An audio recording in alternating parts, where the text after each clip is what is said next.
And now, from the Sunnybrook Ballroom in Pottstown, Pennsylvania, it's the Bring 'em Out podcast with your hosts, Joel Richardson and Alan Hill.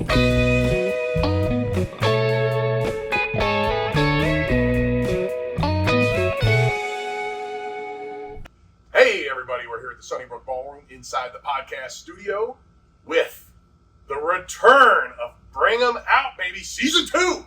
And we got the new, great intro, Alan. We got the new logo.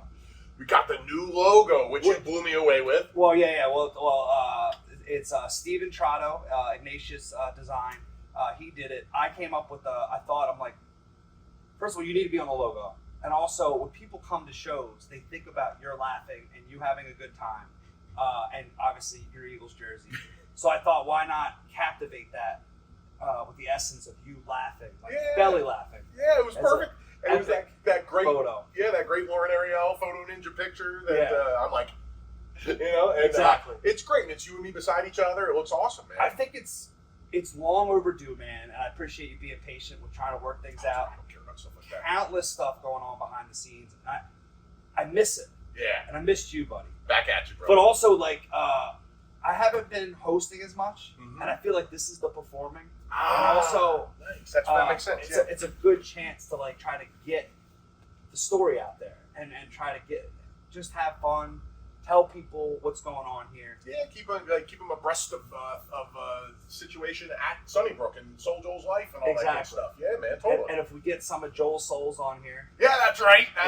Which I'm sure we will. Well, exactly. Well, full disclosure. Okay. We started recording a week ago, and we were going to do these 2 episodes, 1 and 2, and interview Jay Black, which that's coming. And I was missing a piece of the technical part of it to record it, and Robert Jones, DJ Bob, walked in and saved the day. And he goes, well, while I'm here, I might as well record an episode. Not planned. He was going to be much later in the day. We were gonna get the kinks out like we're doing right now, and instead our first episode was DJ Bob, because like he does, he walked in the room dick first. He certainly did. Yeah, but I mean, he brought us the chord we needed. There would have been no podcast without DJ Bob. Yeah, was I supposed to? Yeah, like my mom used to do in 5th grade. To your room, and while you're at it, get out of mine. Was that what I was supposed to do? Definitely not. Yeah. The only appropriate thing was to do what you did and have him sit on the couch with us in the shooting episode. Exactly. Perfect. But the other funny thing is that we'll talk about now is that day we hadn't announced it yet, so I didn't do the graphic until after we did the 2 episodes. Right. And one of our former guests, one of your former students, for season 1, Bjorn Jacobson. The man. And he used to play before and after the shows in Royersford. Yeah, man. At our first location. I think it was like Gilbert Gottfried and David Tell. I think maybe one of Jim Brewer. A couple other ones, yeah. And he posted the clip because everyone promotes their show and where they're going to be, their appearances. But he actually posted the YouTube link, which you and I had not said a word to anyone. We're like, let's ease into this. We're not going to promote it. Right. It wasn't until like 6 hours later. Yeah. But I would go, and he goes, well, you talked about your spidey senses. Yeah. His spidey senses were, and again, it's the one time we talked about, empathic, sociopathic. Yes. It's a fine line. Yeah, but, man. It's almost like you get this feeling. He posted it. Come see me tonight at Inside Gatsby's Pub. And also, check out this episode. Incredible. He didn't even know you were going to be here. I didn't know he was going to be here. He didn't know I was going to be here. I hadn't talked to him in 2 months. But then you picked back up where you left off. That's how it Always, is. Yeah. He lives in Johnstown, out by Pittsburgh. You know what I mean? He comes in for gigs and then he goes back to Johnstown. Right. You know what I mean? So I catch him here and there. I love it when I do, and it's one of those. You know how it is. It's performing business. You saw Jay. You got to catch up with Jay Black when we did that episode of the pod. He was performing here last week. Yeah. He's one of your best friends in the industry. You probably see him once or twice a year. Yeah. You know what I mean? Unfortunately, that's how it is in this business. Because if anybody gets good enough to really do it, they're out of town all the time. Out of town. Exactly. So you don't get to see him much anymore. Right. You know? But and unfortunately, I only get to hang out with him when I'm paying him. Yeah. We're tight. Joel pays for his friends. But you have to, like, it's an adult fraternity. That's so awesome, dude. Oh my God, that's so awesome. It's things that really only performers and performers' spouses understand, because you have to live it. You have to go through it to really understand. Like how can, like, some people would say to me, like, I've had people ask me, like, how can you be such a good, like you have this, you say this person's your great friend, but you see them twice a year. Yeah. You know, that's how it is. That's the most I could possibly see him. You know, just how it is. You know, and you roll with it because we're performers, promoters. We get it. You know, we know the business. Well, and honestly, too, it's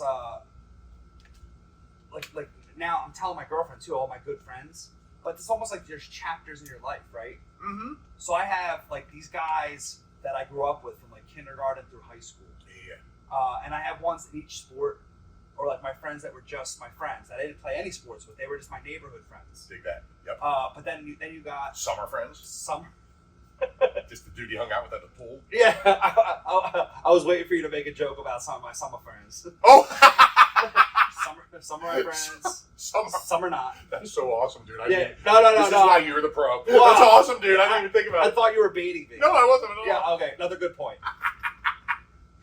Back to you, Alan. Joel's mind's still working overtime. Yeah. You're like, no, can I just make a point without making a joke? I would love that. I wish more people talk to me that way. You know, when you meet a guy that's a comedy producer or owns a comedy club, here's a rule of thumb. You don't always have to be funny. Dude. Sometimes I can say good afternoon. You're totally good right. evening. How have you been? You know what that guy might actually really appreciate? Yeah. He's not trying to be funny for 5 seconds. Yeah. Hey, how are you? Totally. Yeah. How are you, Joel? Yeah. Dude, one guy, last week I was talking and I ended up telling him, he was saying like, oh, this is so great. Can't believe he had Nate here. He had Nate, and we hadn't had a chance to like see him since or whatever. His friend was down in Myrtle Beach. Okay. Saw Jay Black. Okay. Told him you have to go see Jay Black. He Googled it. Was like, oh, Jay Black's at SoulJoel's in 5 days. That's great. I'm gonna go see him. So that's how that happened. That's awesome. But I was telling him about how awesome it was that Nate gave us a shout out on NBC the next day. And then, but I forgot about that story, and he emailed me. He forgot his credit card, but he sent a picture of me, him, and Jay Black. Okay. And I go, wasn't there something I owed you? And he goes, nah, but I'll come pick up my credit card on Thursday. And I'm like, no, I owed him something. Not owed. Yeah. But there was something else. Yeah. And I go, and I'm like, dude, it was the clip. Because he never saw Nate talk about Pottstown and SoulJoel's on NBC. Okay. So I was like, I was going to send him that clip. Right on. Okay. I can't remember everything. It's amazing. Oh, dude. Yeah. Like, I mean, like, it's so funny because I had an actor as an Uber driver yesterday, like a legit guy. It was actually a really cool guy. I think his name's Jay Poff, if I remember right. If you go to the bathroom or blink, you missed him. Yeah, it's awesome. How deep is he in the acting? Yeah, right. No, he was just an interesting guy, and it turns out at the end of the thing, I said, well, just friend request me. You know what I mean? 25 mutual friends. Really? He's a singer. Okay. And him and his wife do some kind of Jane Austen musical tribute that they perform at like Millersville University and a bunch of really nice venues around the area. And he's like, when I told him about Sunnybrook, he's like, that might work there. I was like, well, I know the one promoter that exists that answers every email, so just hit him up. If he thinks it's interesting, he'll talk to you. Oh, wow. You know what I mean? That's cool. You know? We'll see what happens. Yeah, you never know. Yeah. You know? Well, dude, that's like your guy Fred. Oh, Grateful Fred, baby. Who we met through Joe Bartnick. Yep. But then it turns out when you came to a show... Let's fill in some blanks for people listening because we know the background. But Joe Bartnick, one of the favorite comics that comes here. I met at Giannis's wedding. Giannis Pappas' wedding, which is crazy. He's one of the coolest dudes I've met in comedy. Yeah. You know, there's a cluster of people that are great. Originally from Pittsburgh, but started comedy out in L.A. Right on. Who lives in L.A. now. Yeah. And he's just a fascinating guy. And Fred Erline, Grateful Fred, was his college roommate, right? Isn't that the story? Yep. Okay. At the University of Pittsburgh. Yep. But I didn't know Fred. Now Fred is from Lancaster, and Fred is a big Deadhead and jam band fan. Yeah. I've been a jam band guy since I was a teenager. Yeah. Fred's about I think he's about 10 years older than me. Okay. 8 to 10 years older than me. That sounds about right. Yeah. And I was up at that show. Yep. I spot a guy wearing a fish shirt. And he spotted a guy wearing an Eagles jersey. Yeah, he had no clue. You can tell from my beard, probably. Yeah. That's my one giveaway. I'm a little off center, but until you talk to me, then you know for sure. But so I beelined over to him after the show just to say hi because you don't see many people running around in fish shirts anymore. And one thing led to another. It turns out he knew the Lippies, the band of llamas. That Dave ended up donating his equipment to us for a while for the ballroom. Was a big help. The band of llamas played here several times. I've known them since high school. It was just one of those interconnecting woven threads of stuff that was just fascinating and cool. Right. And Fred's an awesome guy, and I've gotten to know him. It's just super cool. You know. But it just makes it like the 6 degrees separation. It is totally even smaller. Totally, man. Totally. Yeah. Especially in this business. Anybody that lasts past 40 or so in any facet of the entertainment business, I'm not talking about the biggest people in the world. That explains itself. Right. But the people that are grinding, like you've now achieved this awesome level of success at this place, which is so cool to see. I'm so Dude, happy. it's exhausting, but it's good. Listen, I caught a whiff of the level of exhaustion you deal with. Yeah. And I was like, in the other direction. I'll help you as much as I can. But that level you put out there to produce what you do here is incredible. Like, I don't think very few people would fully get it, because I thought I did until I worked with you. There's not a punch card. Right. No. You can't punch. No. And there's no, if it doesn't get done, there's nobody to blame. There's nobody to put it on. Right. No, you know what I mean? It's like, what do you do? There's check boxes, too. It's like, all right, well, if I do this, this, this, and this to promote a show, the tickets are going to sell. Mm-hmm. But if the tickets don't sell, was it because we didn't do all these? Well, you have to make sure all these boxes are checked. Right. That's the thing I have a problem, and especially if you do all this. And then what do you do? Exactly. And I talk to some people who are like, it's almost like a chemistry experiment. Mm-hmm. Where you have the same ingredients, do the same thing, and there's variables. You could have. It's like telling jokes. Yeah. Because you could tell that the same joke can kill one night and bomb the next. Yeah. It's a similar the type of thing. wording, is it earlier in your act, later in And your act? attitude, the crowd itself. Right. The energy you put into it. Yeah. Are you in a bad mood that day and the crowd sense it? Right. Whatever. Exactly. Yeah. That's really interesting. Yeah. But I want to make sure that I'm doing all the stuff, and then if the show doesn't sell, all right, I can be at peace with it because we did everything we could. Yeah, you crossed all the T's. Yeah, social media, emails, and now we got the Soul Club. Yes, which I love, by the way. Yeah, because full disclosure, Nate Bargatze sold out in 90 minutes. 1,000 tickets, 90 minutes. I mean, obviously, dude, and he's only gotten bigger. It's insane. I love it. Good for him. He got bigger between the show and when we announced the show, when we did the show, and now it's almost been 6 months, and it's even bigger than that. He's even bigger than that. It's amazing. By the way, have you heard supposedly he is considering, or maybe even going to, or maybe it's even in the works already, Amusement park? Nateland. Yeah. This is real? He's going Dollywood on us? Well, I love it. Yeah. Come on, bro. I love it. SoulJoel field trip. That would be amazing. You should put together a SoulJoel bus trip Oh. to Nateland, bro, when it opens up. Come on. That would be amazing. Oh yeah. I'm in. I didn't even think about that. SoulJoel bus trip. Yeah. Nateland. Come on. Yeah. Build it, Nate. Yeah. If you build it, we will come. Well, yeah, and apparently that's what he wants to do when he finishes comedy. That's so awesome. Yeah, so and I'm sure it'll take It'll years. And listen, a lot of people who finishes comedy, by the way. Who do you know that is actually retired from comedy? Nope. Don Rickles was on stage like the day before he died. So was Joan Rivers. You know what I mean? Well, and so Nate came here because comics need to prepare their hour. Yeah. Which is one of the cool And things. That's how he presented this to me. Mm-hmm. He wanted to come to my place once he finishes the last tour.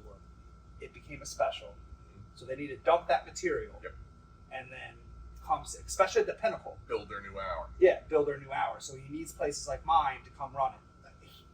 Scratch that. He doesn't need me. He did me a huge favor. No doubt. But they still, it's like a gym. But They it need is to work good. it out. It's exactly what he needs, though, because he needs a place off, the radar of his tour, Right? His promoted tour, so he can just Exactly. put it up. You know? And I couldn't believe how polished that hour was. That's incredible, man. Yeah. That's incredible. It was really, really cool. So, to your point, I find it hard to believe that he would ever be able to 100% hang it up. Yeah. You know, he's going to have to pay for Nateland. Yeah, man. I mean, very few people do. Yeah, you know, yeah. because it's something you can legitimately do as long as you can still talk. Yeah. You know, I mean, Dom Herrera's getting up there. He comes every Thanksgiving and Right. goes out and slays. He has to be helped up on stage, Right. and then he comes to life. Right. You know, it's like somebody just like he walks up on stage and somebody pumps him filled with helium, Right. and he's like woohoo for the next 10, 20 minutes or however long Exactly. he's up that night. You know what I Well, mean? and Steve Rinaldi, one of Oh, our Steve. favorites Yep. here, you know, when he leaves, Don, he leaves the stage, Steve leaves the stage, Don's on, he goes, "That's the best I've ever seen Steve do." And you're like, he's funny. Dude, just non-stop. They have a podcast called Yo Don. Yeah. That is one of the ones I like to promote because we love Steve here. Yeah. And Dom's a freaking legend. And Yeah. Steve is doing this podcast with a guy who was on the Golden Girls, for crying out loud. Yeah. You know what I mean? Yeah, yeah. Like this guy's been there, done that. You know, and one of our Seinfeld. good comedy. Everyone. Yeah, all those guys will tell you that Dom is one of the funniest people they know. Yeah. You know what I mean? And we're lucky enough that he comes here the night before Thanksgiving, isn't it? Yeah, You know? yeah. And just 2 years in a row now, and just he's so funny, man. With Eleanor, with Jimmy, Jimmy Schubert. Oh my God! I mean, the lineup is just insane. Chris Kosha Yep. came last time. I mean, Yeah. it's just so good, man. So good. And he'll sit there on that podcast because they're doing it by Zoom because I think Dom's out in LA. Is that where he lives? Yeah. And As far obviously as I know. Steve's out Yep. here, and so they're doing it by Zoom, and it'll look like he's asleep sometimes. Like he's just like, and then all of a sudden, bing bang boom, and it's like Dom's there. He was never gone, Right. and he just looks old because he is. We're all getting there, you know. I get it, and but that mind is sharp as a tack, and that guy will do comedy until he can't get on stage anymore. Right. Just loves it. He loves And it, loves coming home. and he's still fucking funny as hell. A South Jersey guy. Oh, I mean, I'm sorry, South Philly guy. South Philly guy, South Philly freaking legend. He was the guy on stage at that one of the most legendary comedy shows of all time. The Bill Burr. before Bill Burr, it was the Opie and Anthony's tour. Traveling Virus. Yes, and it was Dom was the guy they were booing in Philly, Right. and that's what set off Bill Burr. Because one of the things he says, if you listen to that rant, he starts off by saying something to the effect of, "You're billing Dom Herrera in your own fucking town? Guy's a fucking legend." Yeah. 23 minutes. You know what I mean? It's one of the greatest things that ever happened. But that's why, because Bill Burr's such a stand-up guy, that he knew how stupid it was to be anybody to boo Dom Herrera in Philly, especially. Yeah. It's beautiful. Dude, and a lot of other things to touch on them real quick. We took down the dome. I saw when I came up today, man. Yeah. So ended up selling it to a dairy farmer Oh, that's awesome. in Where New it Jersey. probably really belongs. We're the few people that use it for anything non-agricultural based. And I go, all right, if you want it, you could take it down. Because the Amish Outlaw Night, we had 600 people in the ballroom. Mhm. There was someone parked catty corner in Gatsby's to the front porch. Oh, wow. They weren't in either spot. They were just Wow. parked up like they were DoorDash, except they had walked away. Damn, dude. Yeah, Wow. yeah. So Brazen. I just realized we needed the space. Yeah, the signs that say don't park in the grass don't get through on some nights. Yeah, exactly. Not great. They would park right next to it, Totally. but it's not right where it says it. So are we good? At least they didn't hang a picture on the sign of them giving you the finger. Yeah. Not the best. And I'm always like, what the hell? Yeah, but it created about 60 to 100 more spots. See, that's beautiful, man. Yeah. Beautiful. And you're not using it anymore, Mark. Like, I mean, Yeah. it might, once in a blue moon, you might think of something. That No, you know what but I we mean? haven't used it in 2 years. Yeah. So, it was the time. Yeah. Yeah. Buja Day was the last. Was that the last thing? That was the last thing in there. It was packed out. Dude, they were, and that was, listen, let's take a minute Yeah. to pay proper homage to that dome. Yeah. That dome was one of the, like, that was as, An icon. that's the word I was looking for. Iconic. Yep. Right there. It appeared in, what was it? Was it the winter of 2020? Or was it? It was, yes. So it was December 18th, 2020. Okay. Yeah, I remember because it was a week before Christmas. it was supposed to be a week before that with the guys from Are You Garbage? And they ended up being outside next to it, seeing it being built. Okay. But not. And we had no way to heat up, and yeah. I regret it completely. All of it, you know. But they weren't doing a show anywhere else that night. What's that? Nobody was doing a show anywhere else then. You're right. You know what I mean? Yeah. Like, listen, it was crazy, and it was Commando Joel at his best. Yeah. But you did what you had to do, and nobody else was putting them on stage that night regardless. Right. Nobody. Yeah, that's true. Unless they were on a rooftop in New York City that they were going to get kicked off 10 minutes into the show. That's what happened to all those shows. I didn't even think about that. You know what I'm saying? Because they were completely hush-hush. And the cellar wasn't going to move for another fucking year. Right. Yeah. And when they did, they had giant plastic plexiglass freaking walls between the stage and the crowd for another 6 months or something. Ah, that's right. You know what I mean? That's right. New York City was crazy on that shit. Right. You know, like that. So don't be hard on yourself. You were the man. Like, that was the deal. Right. Like, that was, you know, was it the ideal show conditions? Fuck no. Yeah. Was it the only show happening that night anywhere? Right. Fuck yes. Yes. No, for sure. Can't take that away. Damn right. And unfortunately, I didn't get to any of the shows in the winter that dome that winter. Yeah. Because my mom and sister went to the last show they went to was is it Adam Ferrara? No, it was black guy Tony Woods. And it was rainy and like 40 degrees. Yeah. And I couldn't get anybody else to go back up with him. You know what I mean? And I'm like, but he got a dome. There's heaters. Sorry, I'm not going. You know what I mean? Yeah. And then, now, my mom was so in love with it. By the next year, she would have done it. Yeah. But I hadn't quite convinced her yet. Got her. Yeah. You need a little bit more time. And I didn't have any other psychopath friends that were like. Well, and also, it was the summertime. It was easy. So it was like, you're gonna be outside. You're sitting on the beach. Sitting on the beach. Just literally sitting on the beach. Yeah. In a landlocked state. Totally, man. Totally. Yeah. But yeah, the dome. So the dome rode you through 2 winters there, right? Just that 2020, and then 1. Just 1, okay, because that's right, because Gilbert Gottfried that weekend was fall of 2020. Yeah, because we were only there in Rofo for 2 years. That's crazy. It seems like such an epic thing. Like so long, but you know, it's like it's so cool. So the first winter was inside. Mm-hmm. We left there March 30th. Friday, March 13th, no show. So Thursday, March 12th was the last show inside. Okay. Then we went outside starting July 3rd. And you did that one in the rain with Vecchione. Is that the one? That's the one. Okay. Yeah, that's in your documentary. One. Yeah. So then that winter was the last one. Then we had Russell Peters and D.L. Hughley, Brewer for the second time, and all those guys. I was there for most of Nealon and all those. Yeah, and then. About the only one I missed was Big J. Right, and then Gilbert was the last one, October 30th, 2021. That was so cool. Yeah. You had your buddy, the trumpet guy, play tabs. Oh yeah. That was so cool. I love that, man.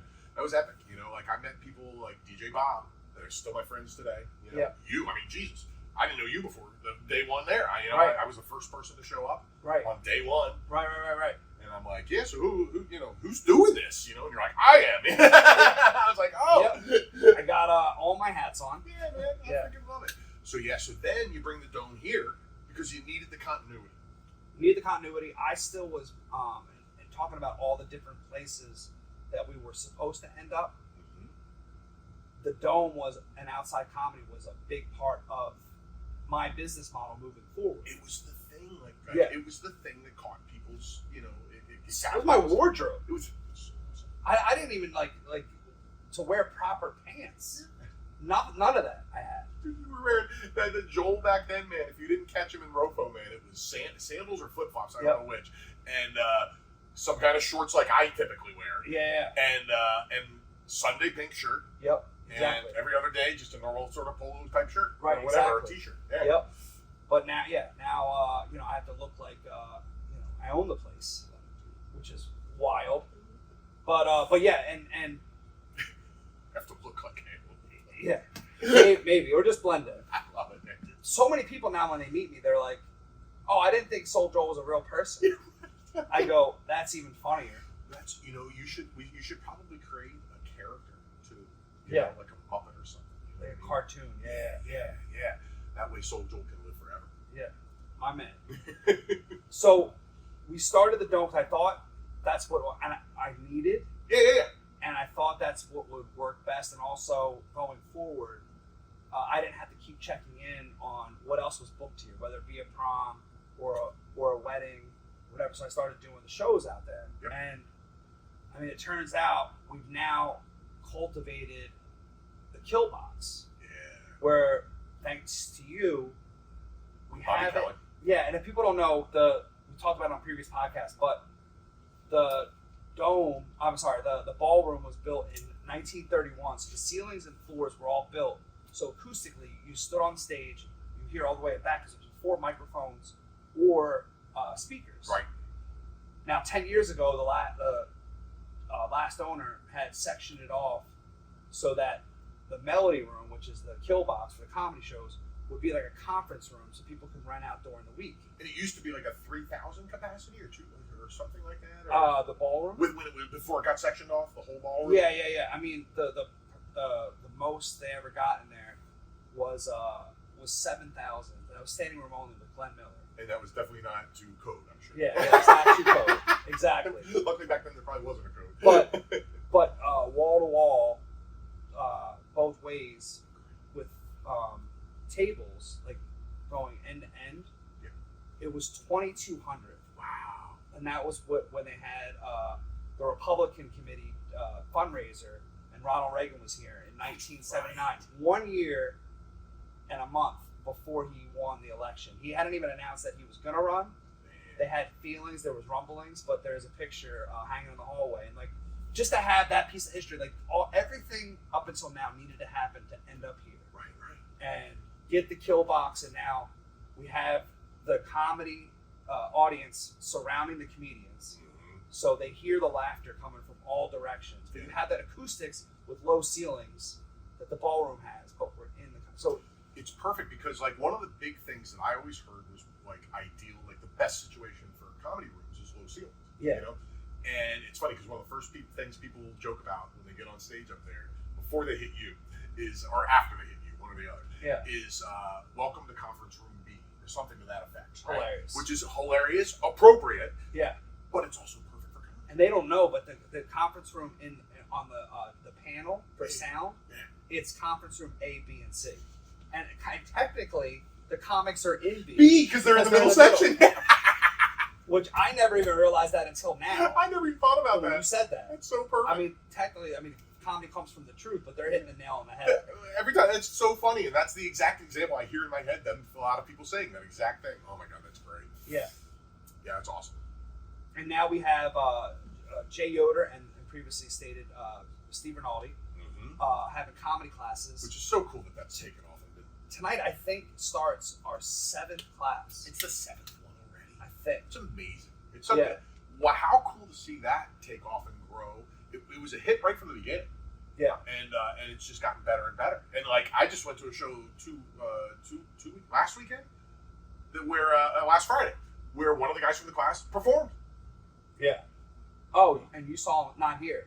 No, I'm sorry, at your place, opening up for Jay. Yeah. Was that Friday? Yep. Yeah. Bill Miller. Bill Miller. Yeah, Shout out to Bill. Yeah. Great. Yeah. And he had people there, he's promoting it, and he promotes all the comics. He had an interview with Jay. He did a great job on his podcast with Jay. He promoted your club. I talked to him about that. I said, listen, I like your podcast, and great job with that. Oh. He pulled up your website, showed it on camera. And he's done that a lot with other comics coming in as well. Good for him, man. That's super cool, man. I really respect that. Yeah, no, shout out to Bill. He's helped out a lot. And there's been a lot of guys that have done it. Well, half of them, they want to get into comedy. The other half are just doing it as a bucket list item or just want to get better at public speaking. Yeah, which is perfect for him. One guy works for the health department. Connect. And you can feel the energy getting sucked out of the room and everyone getting tight. And he goes, this is why I'm here. When I go to work and we have conferences, everyone wants me to talk. And I don't mind getting up in front of people. That's why they nominate me. And no one else wants to do it. He goes, but the problem is I want to get better at shortening everything I say. Because I tend to be long-winded, like I am now. Just like you, big laugh, and he gets off. And I wanted to go, you graduated. Yeah. I go, that's comedy 101. You just did it. Get the big laugh and get out. Right. Yeah, you feel the heat in the kitchen. get out. Or big laugh, get out. Dude, and the king of it right here. Like, I love because you never know how long your set is going to be. And I never know. I know,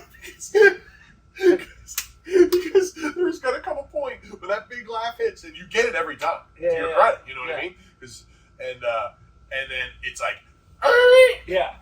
And here's the rest of the show, folks, and I love it because I'm always waiting. Where's that big laugh going to be? You know what I mean? You'll let the first couple, the time wave on through. You know what I mean? Right. But after, if you get to the 5-minute mark, you're looking for that exit laugh. Well, I forget because I love the behind the scenes. Obviously, I say there's always two shows going on: one for the audience, one for the comics. But I forget which show it was. But you end up saying to Scott Reddy, executive chef, Gatsby's the man.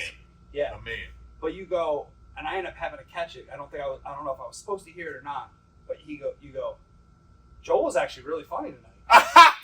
I said it like that? Well, I don't know. I don't think I would say it exactly like that. That's how I heard it. Yeah. That's because I know the night you're talking about. Yeah. Because what show was it? I'm trying to remember it. It was probably. Oh my god. It was something. There was a whole section of people. Yeah. On your right when you're on the stage. Yeah. It was like hairdressers or something. Oh yeah. Is that what it was? Yeah. And you had a whole interaction with Dan. Oh, I'll tell you what it was. It was the night of Benedict Polizzi. That's it. And so I was going to be on the show. I wasn't going to be on I was going to be on the show, and then I hired Jay Sutton. That's right. It was amazing. Jay's great. And then I get hit up by a Philadelphia cheerleader. Good Lord, that was that night. Eagle cheerleader. Yeah. Oh my God. Sorry, Philadelphia Eagles cheerleader. And I thought, odd. But I go, all right, well, I'll put you on. And because initially I thought she was looking at headline. And she gave me a little bit of her backstory, whatever. I'm like, all right, I'll just throw on her show, see what happens. And then Benedict tells me he's bringing his own feature. Oh, right. So now I'm Who was great, by the way. Amazing. And he drives all the way from Indianapolis. Good God. And that guy was awesome. Awesome. But then Benedict started going, I heard you're a comic. You're going to be on the show. And I go, oh boy. So my first reaction was, he's trying to fill time. Totally. So you do some time, take it off mine. What are we doing? Which, by the way, relatively young comic that blew up on the internet. Yeah. Not beyond the realm of... Right. Well, and here's the thing. If some people are going to be short, you can always add time in the front. Mm-hmm. But the problem is if you don't do that and then the person in the back doesn't do their time, you can't fill it in the back. Can't fill it in the back. Show's over. And like we said, the protocol, you're done. Yeah, you're not putting anybody after Billy Joel. Right. Billy Joel's done. That's it. No one's going on. Yeah, opener does. It's respect. Yeah. So I go, all right, I'm gonna go. So I end up doing 15 minutes because I was like, I gotta do it. Because now at this point, you're thinking you're filling for a guy who's not going to be able to do his job. Right. You know what I mean? Jay Sutton goes on, does 15 minutes because instead of having him host now, I was going to have him feature, then host, and now I'm like, all right, just go back to doing a spot. Does his thing like he always does. And then we had a Hush Over Jerusalem. This was, like, we're getting into this because this was I've never seen a bigger meltdown on stage in my life. Well, and I always say this, it's equally hard for the audience as it is for the comic. And I knew we were in trouble when I go, because the Eagles had just won the Super Bowl. Yeah. And I go, you guys Eagles fans? And of course people are Eagles fans. And I do the Eagles chant. There's one there. Yeah, exactly. And I turn around and I go, please welcome, and because you don't know, the host is always supposed to say the name of the comedian that's being introduced last. Yes. So it's credit, bring them up, say their name, done. I go to say her name, and she's on stage with me. She just wandered up there while you were talking. Like, I was like, oh. Like, apparently she's never done this before. Yeah. And we kind of found that out in the back, like, talking a good game like everyone does. Everyone, if they say they're here, they're up here. If they say they're up here, they're up here. They say they're a headliner, they're a national headliner selling out. If they tell you they can do 20, count on 10. Always trim it down. Exactly. So the meltdown begins, and it's just a couple of clever jokes here and there, but you could feel like the minute white audience let you know right away. Bro. And they go to the bathroom, they're going to get drinks, they use it as a friend. And her friend in the back goes, you should get her off.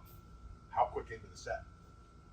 Like right before you did, or was it? Right before I did. Okay. Because I was torn beyond. Because I came back too to be like, I was like, hey, she's melting down here. Yeah, it's not, and you can see it was. But like, you don't know what to do because you she don't know could what have to do. pulled it out. She could have pulled it out. You know? Sometimes people. And let's not gloss over the fact too that she walked more people than who's the famous Brian Holtzman. Holtzman, who you had here, is known for walking people. He might have walked a couple people. I don't think he did walk. No, I don't think he walked anyone. Okay. I think we advertised it properly, and everybody knew he was here. See, that's what it should be. And then he was the first one to buy my book. Yeah, that's just amazing. One of the most fascinating people that's yes, ever come through. absolutely. I loved him to death, and I thought he was hilarious. And didn't walk a single person, and that's his reputation for walking people, right? So then I get up close to the stage, and I go, and then she goes, yeah, that's a good idea, and goes to get off. So then I get back on stage, do a joke, reset the room. His feature goes on, and then Benedict goes on and crushes. So all the worries, which I completely I would have thought the same thing. Yeah. This guy is a killer. The guy, the feature he brought with him is ready to headline. Yeah. And Benedict is a full-blown headline. And he did 45 minutes of killer, maybe a 50. He killed. Yeah. Absolutely killed. Those two of them, I would come back every time they come. Yep. They were wonderful. Blown away by every aspect of that show. Absolutely. Good to be back, brother. Another episode of Bring 'Em Out.